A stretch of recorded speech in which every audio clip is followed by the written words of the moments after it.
Pada waktu yang bersamaan, seorang warga di sekitar lokasi yang belakangan diketahui merupakan anggota TNI atas nama Ratu Galuh Nugraha yang berdinas pada Satuan Polisi Militer Kodam Iskandar Muda bergerak menuju badan jalan. Ini menunjukkan naluri prajurit penegak hukum yang sangat luar biasa, sehingga Ratu Galuh Nugraha tergerak dan membantu polisi untuk menghentikan kendaraan pelaku dengan cara memindahkan palang besi yang ada dari area SPBU tersebut untuk dijadikan penghalang. Namun dalam rangkaian peristiwa tersebut, korban kemudian ditemukan mengalami luka tembak terkena peluru rekoset.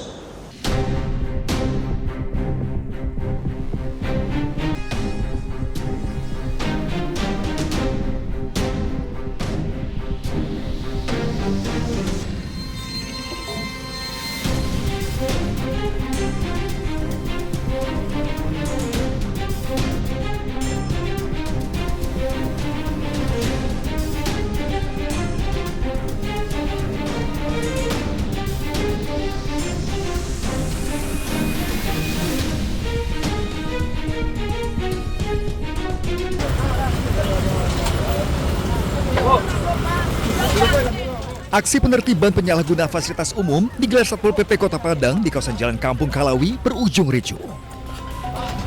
Suasana memanas saat petugas menertibkan usaha barang rongsokan yang memanfaatkan trotoar dan badan jalan sebagai lokasi penumpukan barang. Tidak terima usahanya ditertibkan, pemilik lapak nekat mengeluarkan senjata tajam dan mengacungkannya ke petugas.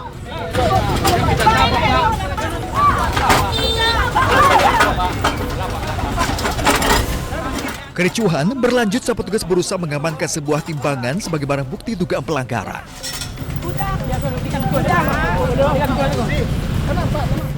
Pemilik usaha terus lakukan perlawanan dan berusaha merebut kembali barang hingga terjadi aksi tarik-menarik. Kita ambilkan tindakan mengambil suatu timbangan di lokasi tersebut. Yang bersangkutan melakukan perlawanan untuk mempertahankan barang atau timbangan tersebut. Namun kita tetap melakukan secara persuasif, secara monis kepada yang bersangkutan. Alhamdulillah barang tersebut kita amankan. Kemudian setelah nanti trotoar tersebut dikosongkan, nanti kita kembalikan kepada yang bersangkutan. Karena di lokasi tersebut sering terjadi kemacetan di saat sore hari ini. Tindakan tegas ini dilakukan lantaran pemilik usaha dinilai melanggar peraturan daerah tentang ketertiban umum.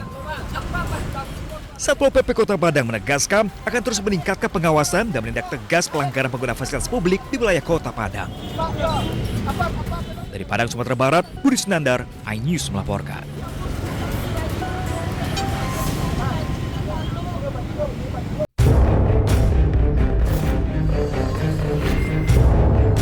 Terekam di kamera pengawas milik korban, dua orang pelaku pencuri beras datang berboncengan menggunakan sepeda motor ke toko korban yang menjual telur dan beras di Jalan Bahder Johan, Kecamatan Mandiangin, Koto Selayan, Bukit Tinggi. Seorang pelaku turun dari sepeda motor lalu berjalan mengendap-endap menuju depan toko dan mengambil 2 karung beras. Setelah itu pelaku langsung melarikan diri dengan sepeda motor ke arah Simpang Ipu. Rupanya aksi pencurian beras ini sudah terjadi 2 kali di toko yang sama. Aksi pertama pelaku berhasil membawa 1 karung beras. Korban baru mengetahui beras hilang setelah diberitahu tetangga yang melihat pelaku saat beraksi. Jadi kejadiannya tuh udah 2 kali, Om. Yang pertama tuh di hari Senin, tuh terakhirnya di hari Sabtu, di minggu yang sama, Om. Yang pertama kemana? Yang pertama kebetulan sekitaran 5:30 saya ke WC kan. Setelah ke WC itu hilang berasnya 1 di situ, Om. Jadi pas cek CCTV ternyata ada yang ambil. Tuh yang kedua nih, saya ada duduk di dalam, cuman kehalang sama beras ini, Om. Ada yang ngambil 2 karung lagi, tapi pelakunya sama juga kayak yang hari Senin. Akibat 2 kali pencurian tersebut, korban mengaku mengalami kerugian sekitar Rp300.000.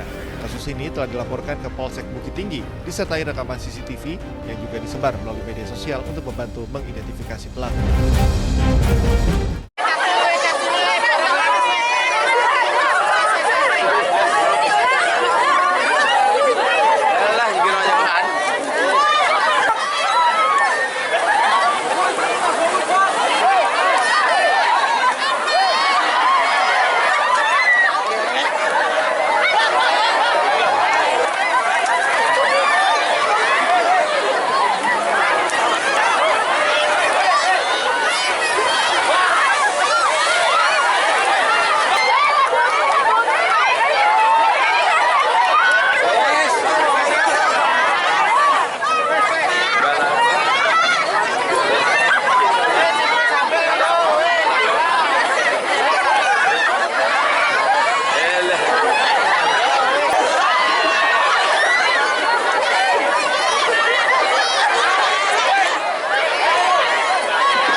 Kamera pengawas merekam aksi maling di Puskesmas Kelabang di Jalan Raya Bondowoso, Situbondo, Jawa Timur. Pelaku terlihat mendekati target yang akan dicuri. Sambil mengendap-endap dan menunggu situasi aman, pelaku langsung mengambil motor di halaman depan Puskesmas dan kabur. Kasus pencurian motor ini telah dilaporkan ke pihak kepolisian.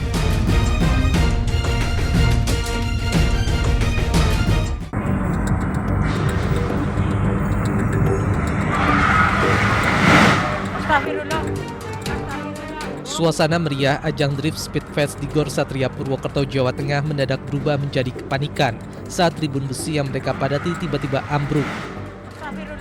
Penonton berjatuhan dan menimpa satu sama lain disertai jeritan minta tolong. Sejumlah penonton berupaya menyelamatkan korban dengan mengangkat rangka tribun yang ambruk. Dari hasil pemeriksaan awal pihak kepolisian, diketahui akibat tiang besi penyangga tribun non-permanen roboh karena kelebihan beban. Selain itu, saat kejadian tengah berlangsung selebrasi dan drifter dengan melemparkan kaos kepada pengunjung di tribun VIP.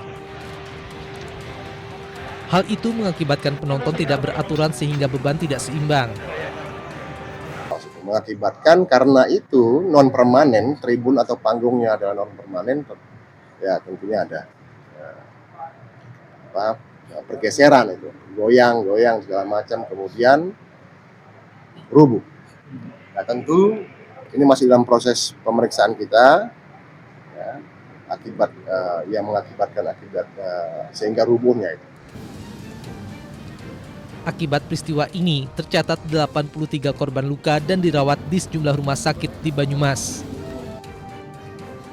Polresta Banyumas masih melakukan penyelidikan terhadap peristiwa ambruknya tribun VIP kejuaraan nasional Drift Seri ketiga tahun 2026 di Gor Satria Purwokerto, Kabupaten Banyumas.